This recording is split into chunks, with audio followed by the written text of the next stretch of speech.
Salut à tous, je suis Spyro le Dragon. Soyez bienvenus sur la chaîne qui déboîte. Aujourd'hui, on va tester une nouvelle caméra IP. Forcément, comme on en avait testé plusieurs par le passé, ça a attiré des fabricants qui ont envie de me prouver et de vous prouver que leur produit est moins cher et meilleur que les autres. C'est un petit peu ce que m'a dit le fabricant ici. Il s'agit de la caméra 163i qui, soi-disant, a une meilleure qualité d'image pour moins cher que toutes celles que j'ai testées jusqu'à présent. Il s'agit d'une caméra motorisée. Elle n'a pas de gadget du type tracking visuel ou audio, mais m'a-t-on dit, elle a une superbe qualité d'image. Tout ça pour moins de 30 €. Est-ce que les promesses vont être tenues?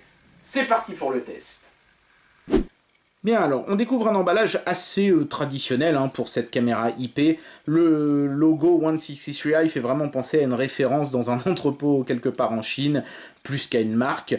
Photo du produit pleine face, fond blanc, logo Wi-Fi générique, on est vraiment sur quelque chose qui se veut générique justement, c'est marqué IP caméra, il n'y a pas de nom ou de choses extravagantes sur l'emballage. Il y a un QR code ici pour aller télécharger directement l'application sur l'App Store ou sur l'Android Play Store, donc ça c'est plutôt pas mal, et puis voilà, c'est tout, il n'y a vraiment rien de folichon sur l'emballage. Ici on voit un certain nombre de caractéristiques techniques, mais on en a vite fait le tour, donc on va tout de suite procéder à l'unboxing.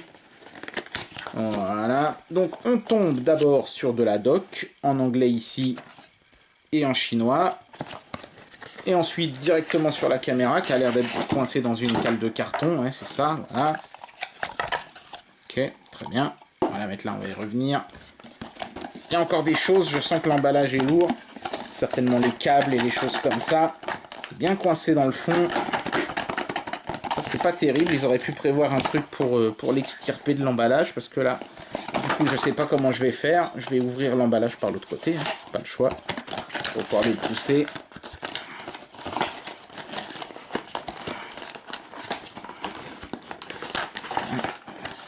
Sauf que là, ils ont scotché un truc, c'est vraiment mal fait. Je sais pas pourquoi ils ont fait ça comme ça, regardez-moi ça. Ils sont allés coincer les câbles et tout ça dans un truc en carton à l'intérieur de l'emballage. C'est vraiment... Et en plus scotché. Donc ça, c'est vraiment pour m'emmerder parce que du coup, j'ai coincé cette...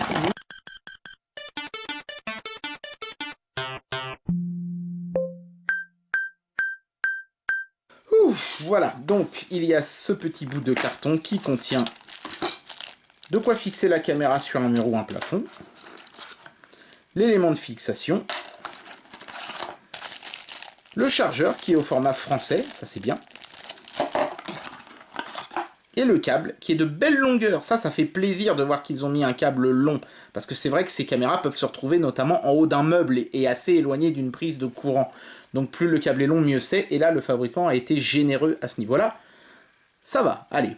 Pour la peine, je vous pardonne le coup de l'emballage un peu foireux. Voilà, donc la caméra en elle-même, un peu comme l'emballage, est assez basique finalement dans sa conception. Il n'y a aucun logo nulle part. On est sur un design bicolore blanc et noir, classique, rien de vraiment folichon. Les plastiques font un peu cheap. On peut voir ici par exemple que la jointure est un peu décalée entre la partie gauche et la partie droite. Ça sonne un petit peu creux. C'est pas un produit qui me fait faire waouh quand je l'ai en main, ça c'est clair et net. Sur le dessous, on peut voir ici un pas de vis pour une fixation sur un trépied, par exemple. Et puis on peut voir aussi l'encoche pour le petit bout de plastique noir de fixation qu'on avait vu tout à l'heure. À l'arrière, sur la connectique, c'est le minimum syndical, c'est-à-dire ici l'emplacement pour la carte mémoire, évidemment. Ici, la prise USB. Alors par contre, c'est du type C, ça c'est bien. C'est bien d'avoir une prise moderne. Beaucoup de caméras IP ne font pas cet effort-là. Un point positif pour cette caméra. Et puis ici, le petit bouton. Alors, je ne sais pas si c'est un bouton de reset ou si c'est un bouton de power. Je pense que c'est un bouton de reset, parce qu'en général, ces caméras se mettent en route dès l'instant qu'on a branché le câble. Voilà. Donc on est vraiment sur le minimum syndical. Apparemment le mot de passe de base c'est 1, 2, 3, ils se sont pas foulés là-dessus, c'est évidemment quelque chose qu'il faudra changer tout de suite. L'optique elle est protégée par un petit plastique, hop, elle a l'air relativement qualitative, j'ai même presque envie de dire qu'elle tranche avec tout le reste. On voit que c'est une optique à plusieurs éléments, avec ici la petite LED infrarouge pour filmer la nuit. Voilà, écoutez, on va brancher ça. Et puis on va tester. J'ai l'impression qu'il y a un petit micro ici aussi, mais par contre je n'ai pas vu de traces de haut-parleur. Ici il y a un orifice, peut-être que du son peut sortir par là. On verra pendant le test. Bien, alors compte tenu du tout petit prix de cette caméra, on aurait pu s'attendre à ce que l'application mobile soit une grosse bouse. Et pourtant, c'est pas le cas du tout. Elle est vraiment très bien faite, on peut la mettre en full screen juste en tournant l'écran comme ça, et en plus ça réagit assez vite, donc c'est plutôt pas mal fait. On a les fonctions les plus importantes de base directement sur l'écran, donc ici par exemple je peux mettre la qualité en HD, ce qui va considérablement améliorer la qualité de l'image de la vidéo qui est filmée.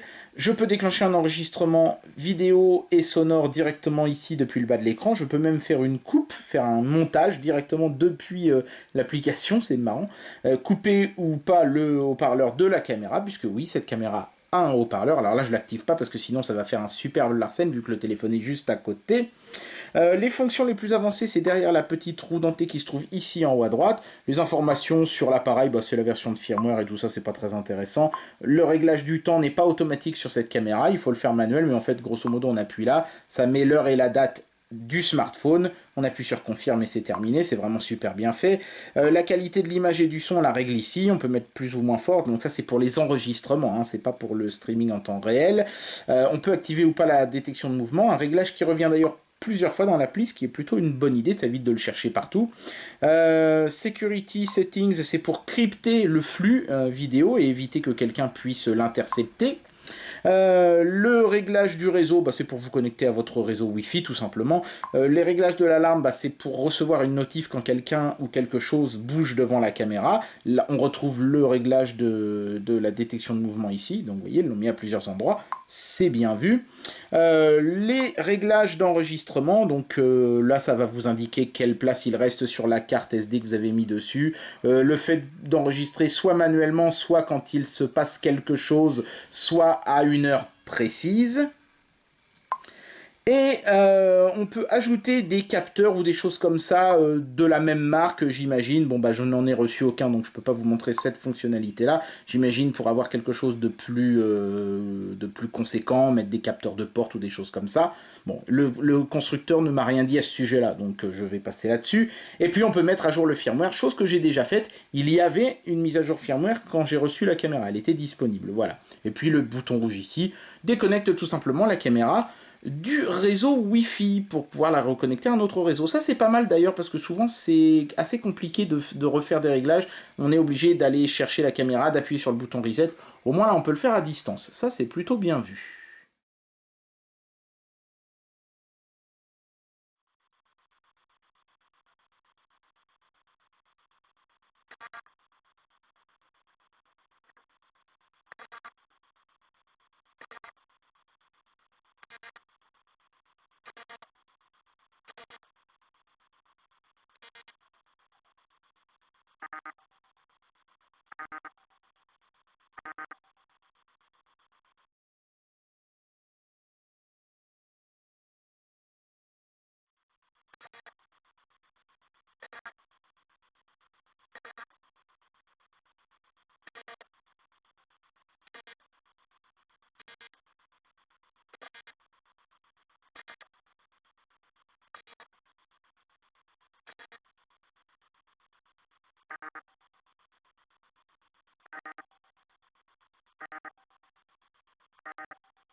Bien, il est temps d'amener une conclusion à cette vidéo et de donner une note à ce produit.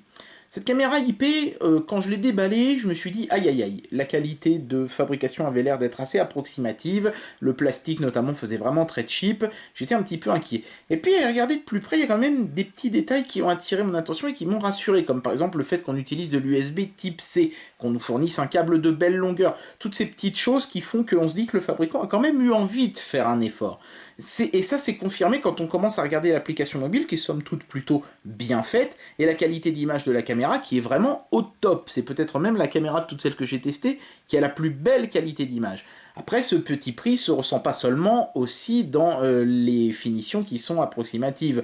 On a aussi des approximations dans la conception même du produit et dans celle de son application mobile. Par exemple, quand je déclenche un enregistrement manuel depuis la caméra, ça va forcément s'enregistrer dans le smartphone et pas sur la carte mémoire. Et il n'y a aucun réglage qui permet de changer ça.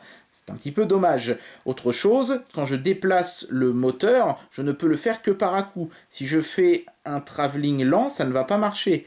la caméra se déplace d'un cran, tchac, et ensuite je dois refaire la manœuvre pour me redéplacer d'un cran, et ainsi de suite. Je peux pas faire un travelling doux de la gauche vers la droite, bzzz, comme ça, je suis obligé de faire des bzzz, bzzz, bzzz, bzzz par à coup, c'est un petit peu pénible. Reste que, évidemment, au prix auquel cette caméra est vendue, on ne peut pas se montrer trop exigeant. Pour tous ces petits problèmes, je lui enlève quand même une étoile, parce que, bon, voilà, c'est quand même dommage de ne pas pouvoir paramétrer un certain nombre de choses, somme toute assez basiques, comme l'enregistrement sur carte. Ça, c'est clairement parce que, bah voilà, hein, pour faire une caméra pas chère, ils sont allés vite sur la conception. Donc j'enlève une étoile, mais le produit reste quand même très bon, et pour le prix auquel il est vendu, ça reste une bonne affaire. Et bien voilà, c'était le test de la caméra 163i, une caméra somme toute assez standard, mais qui, il est vrai, offrait une plutôt bonne qualité d'image. Voilà. J'espère que cette vidéo vous aura plu, et moi je vous dis à très bientôt pour un prochain test. Allez, tchuss!